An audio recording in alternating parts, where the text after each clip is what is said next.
Hello ಸಾಧಕರೇ, ಎಲ್ಲರಿಗೂ ಶುಭ ಸುದ್ದಿಯ ನಮಸ್ಕಾರ. ಇವತ್ತು ನಾನು ನಿಮಗಾಗಿ ಮತ್ತೆ ಜಾಬ್ ಇನ್ಫಾರ್ಮೇಷನ್ನ ಕುರಿತಾಗಿ ಒಂದು ಮಾಹಿತಿಯನ್ನು ನೀಡೋದಕ್ಕೆ ಬಂದಿದ್ದೇನೆ. ಏನಪ್ಪಾ ಅಂದರೆ, ಇತ್ತೀಚೆಗೆ ದಿನಾಂಕ 18/4/2026 ಕರ್ನಾಟಕ ರಾಜ್ಯದ ಕೃಷಿ ಇಲಾಖೆಯಲ್ಲಿ ಖಾಲಿ ಇರುವಂತಹ ಹುದ್ದೆಗಳಿಗೆ ನೇಮಕಾತಿ ಮಾಡಿಕೊಳ್ಳುವ ಕುರಿತಾಗಿ ಹೊಸದಾಗಿ ನೋಟಿಫಿಕೇಶನನ್ನು ಕಾಲ್ಫಾರ್ಮ್ ಮಾಡಿದ್ದಾರೆ. ಯಾವೆಲ್ಲ ಹುದ್ದೆಗಳಿಗೆ ನೇಮಕಾತಿಯನ್ನು ಮಾಡೋದಕ್ಕೆ ಅಧಿಸೂಚನೆಯನ್ನು ಹೊರಡಿಸಿದ್ದಾರೆ ಅಂದರೆ, ಕೃಷಿ ಇಲಾಖೆಯಲ್ಲಿ ಗ್ರೂಪ್ ಬಿ ವೃಂದದ ಕೃಷಿ ಅಧಿಕಾರಿ ಮತ್ತು ಸಹಾಯಕ ಕೃಷಿ ಅಧಿಕಾರಿಯ ನೇಮಕಾತಿಯನ್ನು ಮಾಡಿಕೊಳ್ಳೋದಕ್ಕೆ ಸ್ಪರ್ಧಾತ್ಮಕ ಪರೀಕ್ಷೆಯ ಮೂಲಕ ಅರ್ಹ ಅಭ್ಯರ್ಥಿಗಳಿಗೆ ಕರ್ನಾಟಕ ಪರೀಕ್ಷಾ ಪ್ರಾಧಿಕಾರದ ಮೂಲಕ ಅರ್ಜಿಯನ್ನು ಆಹ್ವಾನಿಸಿದ್ದು, ಅದರ ಪೂರ್ಣವಾಗಿರ್ತಕ್ಕಂತಹ ಮಾಹಿತಿಯನ್ನು ನಾವು ಇವಾಗ ನೋಡೋಣ. ನೋಡಿ, ಕೃಷಿ ಅಧಿಕಾರಿ ಈ ಹುದ್ದೆಗೆ 85% ಕೃಷಿ ಅಧಿಕಾರಿ ಹುದ್ದೆಗಳಿಗೆ BSc ಕೃಷಿ ಮತ್ತು BSc ಆನರ್ಸ್ ಕೃಷಿಯನ್ನು ಹೊಂದಿರಬೇಕು. ಟೋಟಲ್ ಆಗಿ 67+2 ಹುದ್ದೆಗಳನ್ನು ನೀಡಲಾಗಿದೆ. ಅದೇ ರೀತಿ ಕೃಷಿ ಅಧಿಕಾರಿಗೆ 15% ಕೃಷಿ ಅಧಿಕಾರಿಗಳ ಹುದ್ದೆಗೆ BTech ಆಹಾರ ವಿಜ್ಞಾನ ಮತ್ತು ತಂತ್ರಜ್ಞಾನ, BTech ಆಹಾರ ತಂತ್ರಜ್ಞಾನ, BSc ಅಗ್ರಿ ಮಾರುಕಟ್ಟೆ ಮತ್ತು ಸಹಕಾರ, BSc ಆನರ್ಸ್ ಕೃಷಿ ಮಾರಾಟ ಮತ್ತು ಸಹಕಾರ, BSc honours agri business management, ಈ ರೀತಿಯಾಗಿರ್ತಕ್ಕಂಥ ಶಿಕ್ಷಣಾರ್ಹತೆಯನ್ನು ಹೊಂದಿದವರು ಕೂಡ ಅಪ್ಲಿಕೇಶನ್ ಅನ್ನು ಹಾಕಬಹುದು. ಟೋಟಲ್ ಆಗಿ ಅವರ ಸಲುವಾಗಿ 12 ಹುದ್ದೆಗಳನ್ನು ಕಾಯ್ದಿರಿಸಿದ್ದಾರೆ. ಅದೇ ರೀತಿಯಾಗಿ ಸಹಾಯಕ ಕೃಷಿ ಅಧಿಕಾರಿ ಹುದ್ದೆಗಳಿಗೆ 85% ಈ ಹುದ್ದೆಗಳಿಗೆ BSc ಕೃಷಿ ಮತ್ತು BSc ಆನರ್ಸ್ ಕೃಷಿ ಹುದ್ದೆಗಳಿಗೆ 468 ಹುದ್ದೆಗಳನ್ನು ಖಾಲಿಯಾಗಿಟ್ಟಿದ್ದಾರೆ. ಅದೇ ರೀತಿ ಸಹಾಯಕ ಕೃಷಿ ಅಧಿಕಾರಿಗಳಿಗೆ ನೋಡಿ ಯಾವ ರೀತಿ ಡಿವೈಡ್ ಮಾಡಿದ್ದಾರೆ ಅಂದರೆ, 85% ಸಹಾಯಕ ಕೃಷಿ ಅಧಿಕಾರಿ ಹುದ್ದೆಗಳು ಮತ್ತು 15% ಸಹಾಯಕ ಕೃಷಿ ಅಧಿಕಾರಿ ಹುದ್ದೆಗಳು ಅಂದರೆ ಕೆಲವೊಂದು ವಿದ್ಯಾರ್ಹತೆ ಮೇಲೆ ಶೇಕಡವಾರು ಹುದ್ದೆಗಳನ್ನು ಹಂಚಿಕೆ ಮಾಡಿದ್ದಾರೆ. ನೋಡ್ತಾ ಹೋದರೆ 4ನೇ ಪಾಯಿಂಟಲ್ಲಿ ಸಹಾಯಕ ಕೃಷಿ ಅಧಿಕಾರಿ ಟೋಟಲ್ ಆಗಿ 83 ಹುದ್ದೆಗಳು ಖಾಲಿ ಇದಾವೆ ಅಂತೇಳಿ ಇಲ್ಲಿ ತಿಳಿಸಿದ್ದಾರೆ.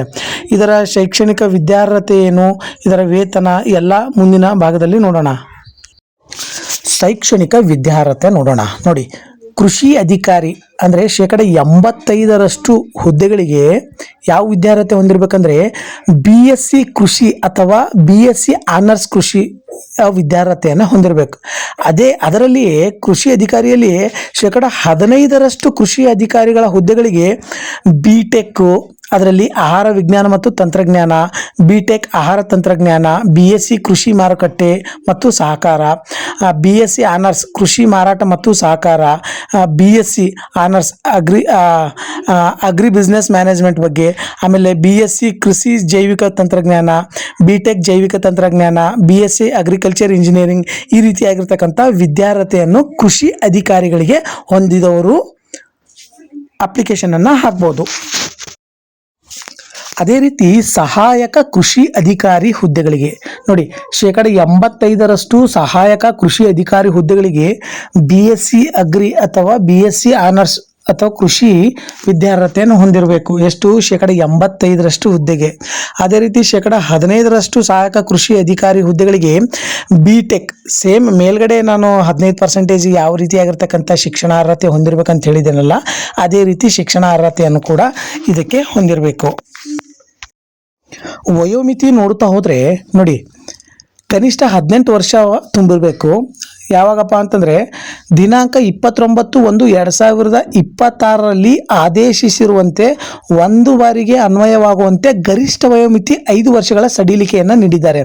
ಈ ಹಿನ್ನೆಲೆಯಲ್ಲಿ ಅದನ್ನು ಅಳವಡಿಸಿಕೊಂಡ ನಂತರ ಅಭ್ಯರ್ಥಿಯು ಕೆಳಕಂಡ ಗರಿಷ್ಠ ವಯೋಮಿತಿಯನ್ನು ಮೀರಬಾರ್ದು. ನೋಡಿ, ಸಾಮಾನ್ಯವಾಗಿರ್ತಕ್ಕಂಥ ಅಭ್ಯರ್ಥಿ ಸುಮಾರು ಗರಿಷ್ಠ ವಯೋಮಿತಿ 40 ವರ್ಷಗಳು.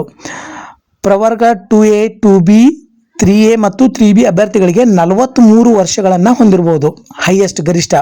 ಅದೇ ರೀತಿ ಪರಿಶಿಷ್ಟ ಜಾತಿ ಮತ್ತು ಪರಿಶಿಷ್ಟ ಪಂಗಡ ಪ್ರವರ್ಗ 1ರ ಅಭ್ಯರ್ಥಿಗಳಿಗೆ 45% ವಯಸ್ಸು ಗರಿಷ್ಠ ವಯೋಮಿತಿಯನ್ನು ಈ ಹುದ್ದೆಗೆ ನೀಡಲಾಗಿದೆ. ನೋಡಿ, ಅರ್ಜಿ ಸಲ್ಲಿಸುವಂತಹ ವಿಧಾನ ಕರ್ನಾಟಕ ಪರೀಕ್ಷಾ ಪ್ರಾಧಿಕಾರದಲ್ಲಿ ಇಲ್ಲಿ ಕೆಳಗಡೆ ನೀಡಿರ್ತಕ್ಕಂತಹ ವೆಬ್ಸೈಟ್ ಇದೆಯಲ್ಲ, ಈ ವೆಬ್ಸೈಟ್ ಮೂಲಕ ನೀವು ಆನ್ಲೈನಲ್ಲಿ ಕ್ಲಿಕ್ ಮಾಡೋ ಮೂಲಕ ನೀವು ಅರ್ಜಿಯನ್ನು ಭರ್ತಿ ಮಾಡ್ಬೋದು. ಯಾವುದೇ ಹಂತದಲ್ಲಿ ಬದಲಾವಣೆ ತಿದ್ದುಪಡಿ ಮಾಡೋದಕ್ಕೆ ಇದರಲ್ಲಿ ಅವಕಾಶ ಇರೋದಿಲ್ಲ. ಅಭ್ಯರ್ಥಿಗಳು ಎಚ್ಚರಿಕೆಯಿಂದ ಅಧಿಸೂಚನೆಯನ್ನು ಯಾವ ರೀತಿಯಾಗಿ ಕೊಟ್ಟಿರ್ತಾರೆ ಅಂಥೇಳಿ ಅದನ್ನು ಅರ್ಥೈಸಿಕೊಂಡು ಓದಿ ಅರ್ಜಿ ಸಲ್ಲಿಸಲು ಮತ್ತು ಅರ್ಜಿಯನ್ನು ಪಡೆದಿಟ್ಟುಕೊಳ್ಳಲು ಸೂಚಿಸಲಾಗಿದೆ. ಅದೇ ರೀತಿ ಆನ್ಲೈನ್ ಅರ್ಜಿ ಸಲ್ಲಿಸುವ ವೇಳಾಪಟ್ಟಿಯ ಕುರಿತಾಗಿ ನಾವು ಇವಾಗ ನೋಡೋಣ. ನೋಡಿ, ಆನ್ಲೈನ್ ಅರ್ಜಿ ಪ್ರಾರಂಭವಾಗಿರುವಂತಹ ದಿನಾಂಕ ಯಾವಾಗಪ್ಪ ಅಂದರೆ 19/4/2026 ಪ್ರಾರಂಭವಾಗುತ್ತದೆ. ಆನ್ಲೈನ್ ಮುಖಾಂತರ ಅರ್ಜಿ ಸಲ್ಲಿಸುವಂತಹ ಕೊನೆಯ ದಿನಾಂಕ ಯಾವುದಪ್ಪ ಅಂದರೆ 10/5/2026. ಶುಲ್ಕವನ್ನು ಪಾವತಿ ಮಾಡಲು ಕೊನೆಯ ದಿನಾಂಕ 12/5/2026. ನೋಡಿ, ಅಭ್ಯರ್ಥಿಗಳು ಆನ್ಲೈನ್ ಮುಖಾಂತರ ಅರ್ಜಿ ಭರ್ತಿ ಮಾಡುವ ಮೊದಲ ಅರ್ಹತೆ ಸಂಬಂಧಿಸಿದ ಎಲ್ಲ ಸೂಚಕಗಳನ್ನು ಓದ್ಕೊಳ್ತಕ್ಕದ್ದು, ನೀಡಿರ್ತಕ್ಕಂಥ ಸೂಚನೆಗಳನ್ನು ಅರ್ಜಿ ಭರ್ತಿ ಮಾಡತಕ್ಕದ್ದು, ತಪ್ಪು ಅಥವಾ ಸುಳ್ಳು ಮಾಹಿತಿ ನೀಡಿದ ಅರ್ಜಿ ಸಲ್ಲಿಸಿದ ಯಾವುದೇ ಸಮಯದಲ್ಲಿ ಅದರ ಯಾವುದೇ ಮುನ್ಸೂಚನೆ ನೀಡದೆ ಅಭ್ಯರ್ಥಿತನವನ್ನು ರದ್ದುಗೊಳಿಸಲಾಗ್ತದೆ. ನಿಯಮಾನುಸಾರ ಯಾವ ರೀತಿಯಾಗಿರ್ತಕ್ಕಂಥ ಕ್ರಮಗಳನ್ನು ಕೈಗೊಳ್ಳಬೇಕು ಅವರು ತಿಳಿಸ್ಕೊಡ್ತಾರೆ. ನೋಡಿ, ಪರೀಕ್ಷೆಯ ದಿನಾಂಕ ಎಷ್ಟು ಫಾಸ್ಟಾಗಿ KA ಯಾವ ರೀತಿಯಾಗಿರ್ತಕ್ಕಂಥ ಎಕ್ಸಾಮನ್ನು ಕಂಡಕ್ಟ್ ಮಾಡುತ್ತೆಪ್ಪ ಅಂತಂದರೆ ನಾವು ಇಲ್ಲಿ ನೋಡ್ಬೋದು. ನೋಡಿ, ಪರೀಕ್ಷೆ ದಿನಾಂಕ ಕೂಡ ಮೊದಲೇ ಪ್ರಕಟಣೆಯನ್ನು ಮಾಡಿದ್ದಾರೆ. ನೋಡಿ, ಕನ್ನಡ ಭಾಷೆ ಪರೀಕ್ಷೆಯಪ್ಪ ಅಂತಂದರೆ 6/6/2026 ಮಧ್ಯಾಹ್ನ 3 ಗಂಟೆಯಿಂದ 5 ಗಂಟೆವರೆಗೂ ಇರ್ತದೆ. ಮತ್ತು ಪತ್ರಿಕೆ 1 7/6/2026 ಬೆಳಗ್ಗೆ 10:30ರಿಂದ 12:30ವರೆಗೂ ಇರುತ್ತೆ. ಅದೇ ರೀತಿ ಪತ್ರಿಕೆ 2 ದಿನಾಂಕ 7/6/2026 ಮಧ್ಯಾಹ್ನ 2:30ರಿಂದ 4:30ವರೆಗೂ ಎಕ್ಸಾಮನ್ನು ಇವರು ಕಂಡಕ್ಟ್ ಮಾಡ್ತಾರೆ. ನೋಡಿದ್ರಲ್ಲ, ಎಕ್ಸಾಮ್ ಕೂಡ ಎಷ್ಟು ಬೇಗ ಅನೌನ್ಸ್ಮೆಂಟ್ ಮಾಡಿದ್ದಾರೆ. ಇದರದ್ದು ಎಲ್ಲ ಪೂರ್ಣವಾಗಿರ್ತಕ್ಕಂಥ ಮಾಹಿತಿಯನ್ನು ನಾವು ತಿಳಿದುಕೊಂಡ್ವಿ. ಆದರೆ ಇಲ್ಲಿ ಖಾಯಂ ಪೂರ್ವ ಅವಧಿ ಮತ್ತು ವೇತನ ಶ್ರೇಣಿಯನ್ನು ಕುರಿತಾಗಿ ನಾವು ನೋಡುತ್ತಾ ಹೋಗೋಣ. ಯಾವ ರೀತಿಯಾಗಿ ತಿಳಿಸಿದ್ದಾರೆ ಅಂತಂದರೆ, ಖಾಯಂ ಪೂರ್ವ ಅವಧಿ ನೋಡಿ, ನೇರ ನೇಮಕಾತಿಯ ಮೂಲಕ ಆಯ್ಕೆಗೊಂಡ ಅಭ್ಯರ್ಥಿಯು 2 ವರ್ಷಗಳ ಖಾಯಂ ಪೂರ್ವ ಅವಧಿಯನ್ನು ಹೊಂದಿರ್ತಾನೆ. ಇವರು ವೇತನ ಶ್ರೇಣಿಯನ್ನು ನೋಡ್ತಾ ಹೋದರೆ 2024 ಪರಿಷ್ಕೃತ ರಾಜ್ಯ ವೇತನ ಶ್ರೇಣಿಯ ಅನ್ವಯ 69,250 ರೂಪಾಯಿ ಬೇಸಿಕ್ಕಿಂದ ಸುಮಾರು 1,34,200 ರೂಪಾಯಿಯ ಸಂಬಳವನ್ನು ಕೃಷಿ ಅಧಿಕಾರಿಯನ್ನು ಹೊಂದಿದ್ರೆ 65,950 ರೂಪಾಯಿಯಿಂದ 1,24,900 ರೂಪಾಯಿ ಸಹಾಯಕ ಕೃಷಿ ಅಧಿಕಾರಿಗೆ ಸ್ಯಾಲ್ರಿಯನ್ನು ನಿಗದಿಪಡಿಸಿದ್ದಾರೆ. ಪಿಂಚಣಿ ಸೌಲಭ್ಯ ಯಾವ ರೀತಿಯಾಗಿದೆಯಪ್ಪ ಅಂತಂತಂದರೆ NPS ಈ 31/3/2006 ನಂತರ ಯಾರ್ಯಾರು ಸರ್ಕಾರಿ ಹುದ್ದೆಗಳಿಗೆ ಆಯ್ಕೆ ಆಗ್ತಾ ಇದ್ದಾರಲ್ಲ ಅವರಿಗೆ ರಾಷ್ಟ್ರೀಯ ಪಿಂಚಣಿ ಯೋಜನೆ ಅನ್ವಯ ಎಲ್ಲ ಸೌಲಭ್ಯಗಳನ್ನು ಕಲ್ಪಿಸಿ ಕೊಡ್ತಾರೆ.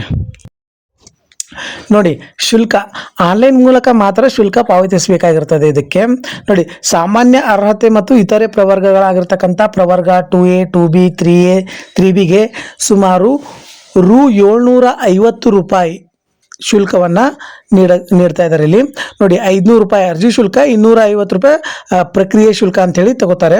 ಪರಿಶಿಷ್ಟ ಜಾತಿ, ಪರಿಶಿಷ್ಟ ಪಂಗಡ, ಪ್ರವರ್ಗ 1, ಮಾಜಿ ಸೈನಿಕ, ತೃತೀಯ ಲಿಂಗಿಯ ಅಭ್ಯರ್ಥಿಗಳಿಗೆ 500 ರೂಪಾಯಿಗಳು ಟೋಟಲ್ ಆಗಿ. ಅದರಲ್ಲಿ 250 ರೂಪಾಯಿ ಅರ್ಜಿ ಶುಲ್ಕ, 250 ರೂಪಾಯಿ ಪ್ರಕ್ರಿಯೆ ಶುಲ್ಕ ಅಂತೇಳಿ ತಗೋತಾರೆ.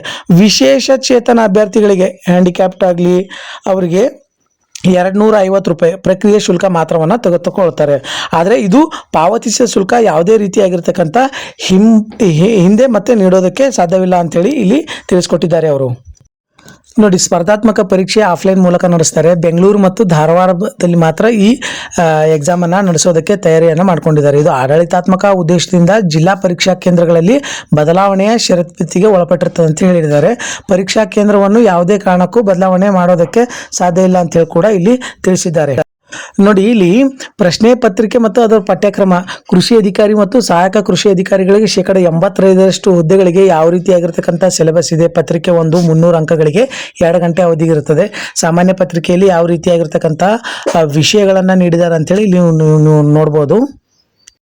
ಅದೇ ರೀತಿಯಾಗಿ ನಿರ್ದಿಷ್ಟ ಪತ್ರಿಕೆ 2 ಅಲ್ಲಿ ಪಠ್ಯಕ್ರಮ ಪ್ರತ್ಯೇಕವಾಗಿ ಪ್ರಕಟಣೆ ಮಾಡಿದ್ದಾರೆ. ಇದು ಕೂಡ 300 ಅಂಕಗಳಿಗಿರುತ್ತದೆ. 2 ಗಂಟೆಗಳ ಅವಧಿಗೆ ಈ ಪರೀಕ್ಷೆಯನ್ನು 2 ಗಂಟೆಗಳ ಅವಧಿಗೆ ಪರೀಕ್ಷೆಯನ್ನು ಕೂಡ ನಡೆಸ್ತಾರೆ.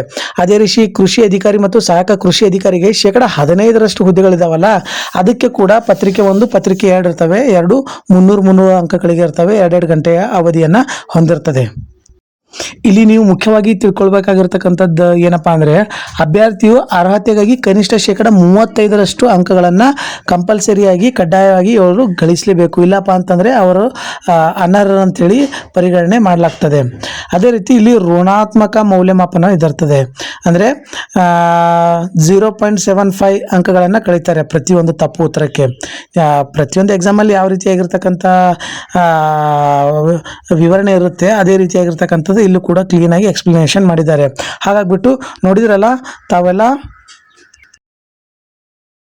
ನೋಡಿದ್ರಲ್ಲ ಪೂರ್ಣವಾಗಿರ್ತಕ್ಕಂಥ ಮಾಹಿತಿಯನ್ನು ತಿಳಿದುಕೊಂಡ್ರಿ. ನೋಡಿ, ಇದರ ನೇಮಕಾತಿಯ ಕುರಿತಾಗಿ ಬರುವಂತಹ ಎಲ್ಲ ವಿಷಯಕ್ಕೂ ನಾನು ನನ್ನ ಈ ಕೆಳಗಡೆ ಡಿಸ್ಕ್ರಿಪ್ಷನಲ್ಲಿ ನಾನು ಮೆನ್ಷನನ್ನು ಮಾಡಿರ್ತೇನೆ. ನೀವು ಅದರಿಂದ ಎಲ್ಲ ಮಾಹಿತಿಗಳನ್ನು ತಿಳ್ಕೊಬೋದು.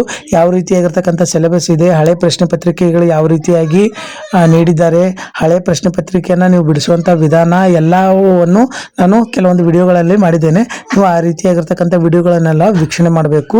ಹೆಚ್ಚಿನ ಮಾಹಿತಿಗಾಗಿ ರಘು GK 2026 ಚಾನಲ್ನ ನೀವು ಸಬ್ಸ್ಕ್ರೈಬ್ ಮಾಡ್ಕೊಳ್ಳಿ, ಲೈಕ್ ಮಾಡಿ, ಶೇರ್ ಮಾಡಿ, ನಿಮ್ಮ ಇನ್ನಿತರ ಫ್ರೆಂಡ್ಸ್ಗಳಿಗೂ ಕೂಡ ತಿಳಿಸಿ ಅಂತ ಹೇಳ್ತಾ ನಿಮಗೆ ಎಲ್ರಿಗೂ ಧನ್ಯವಾದ.